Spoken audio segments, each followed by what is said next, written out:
ദീർഘമായ ആശുപത്രിവാസത്തിന് ശേഷം താൽക്കാലികമായി മെഡിക്കൽ ട്രസ്റ്റ് ഹോസ്പിറ്റലിനോട് പറയുകയാണ്. ഇനിയും ചികിത്സാ സംബന്ധമായ കാര്യത്തിന് വരേണ്ടി വരും.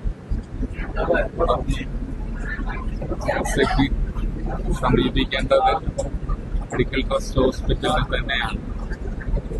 മെഡിക്കൽ ട്രസ്റ്റ് ഹോസ്പിറ്റലിനെ സംബന്ധിച്ചിടത്തോളം നിങ്ങൾക്ക് വലിയ കടപ്പാടും പ്രതീക്ഷയുമൊക്കെ നൽകുന്ന ഹോസ്പിറ്റലാണ് മെഡിക്കൽ ട്രസ്റ്റ് ഹോസ്പിറ്റൽ. അത് ഹോസ്പിറ്റലിന്റെ സാഹചര്യങ്ങളെ പറ്റി കൃത്യമായി ബോധ്യപ്പെടുമ്പോഴാണ് അത് മനസ്സിലാവുക. ഞങ്ങള് ഇപ്പോൾ താൽക്കാലികമായി ഇവിടെ പറയുകയാണ്. മാന്യരായ ഡോക്ടർമാർ, ഡോക്ടർ ലൂയിസ്, ഡോക്ടർ ഇക്ബാൽ, അതുപോലെ എല്ലാ ഡോക്ടർമാരും, doctor Sachin, doctor Vinodan, Jacob തുടങ്ങി ഈ ഹോസ്പിറ്റലിലെ പ്രമുഖരായ എല്ലാവരും നിങ്ങളോട് വളരെ വലിയ കടപ്പാടാണ് കാണിച്ചിട്ടുള്ളത്.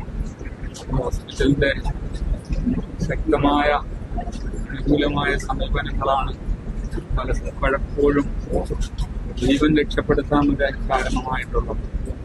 ഒന്നിലധികം തവണ വെന്റിലേറ്ററിലേക്ക് പോയി, അതുപോലെ ഒരുപാട് തവണ അബോധാവസ്ഥയെ അഭിമുഖീകരിക്കേണ്ടി വന്നു.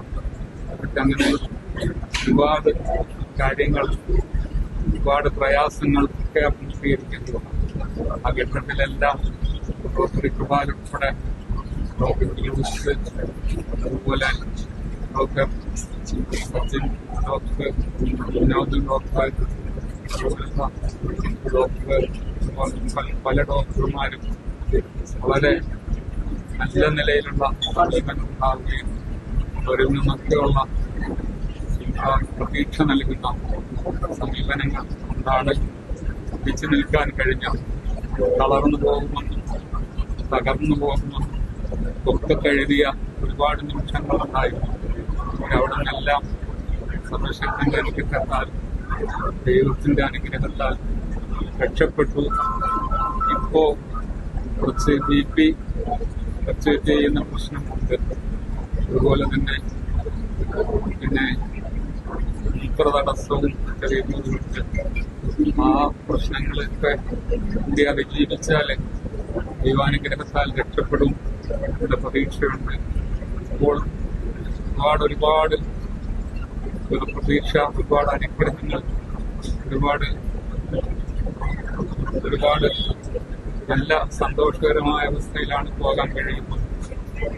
ശുദ്ധ റമളാനാണ്. റമളാന്റെ അനുഗ്രഹങ്ങൾ എല്ലാവർക്കും ഉണ്ടാകട്ടെ എന്ന് ആശംസിക്കുന്നു. അപ്പോൾ ഇത്രേ പറയുന്നുള്ളൂ. എന്റെ അനാരോഗ്യാവസ്ഥ ഉണ്ട്. ഇനിയൊരു സന്ദർഭത്തിൽ ഞാൻ തന്നെ ഇവിടെ ഒരു സമ്മേളനം നടത്തും. ആ സമ്മേളനത്തിലെ കാര്യങ്ങളൊക്കെ വിശദമായി പറയും എന്ന് അറിയിച്ചിട്ടുണ്ട്.